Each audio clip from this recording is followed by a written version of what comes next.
نبی کریم صلی اللہ علیہ وسلم کی خدمت میں ایک شخص آئے اور انہوں نے عرض کیا، یا رسول اللہ صلی اللہ علیہ وسلم، عزنی و اوجز، مجھے نصیحت فرما دیجیے اور مختصر سی نصیحت فرما دیجیے۔ آپ صلی اللہ علیہ وسلم نے 3 نصیحتیں ارشاد فرمائیں۔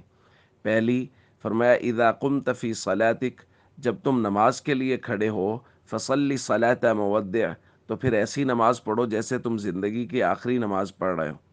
دوسرا فرمایا ولا تکلم بکلام تعتذر من، ایسا کلام نہ کرو جس سے بعد میں تمہیں معذرت کرنی پڑے۔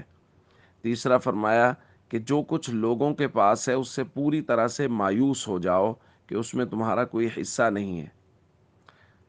دوستو، یہ 3 نصیحتیں ہیں۔ ایک یہ ہے کہ ہر نماز کو آخری نماز سمجھ کے پڑھو۔ ظاہر ہے اگر ہر نماز کو آخری نماز سمجھ کے پڑھیں گے تو پوری توجہ کے ساتھ، دھیان کے ساتھ نماز پڑھیں گے۔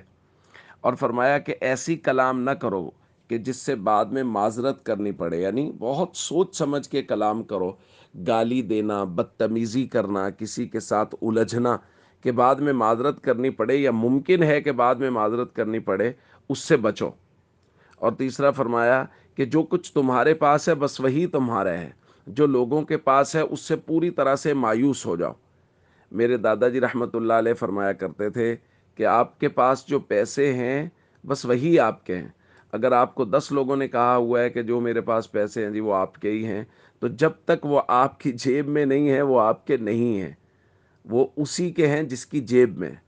تو اس لیے جو کچھ لوگوں کے پاس ہے، حضور نے فرمایا اس سے مایوس ہو جاؤ۔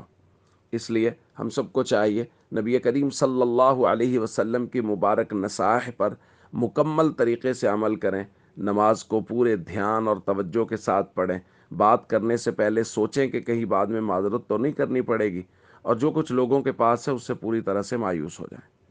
السلام علیکم ورحمۃ اللہ وبرکاتہ۔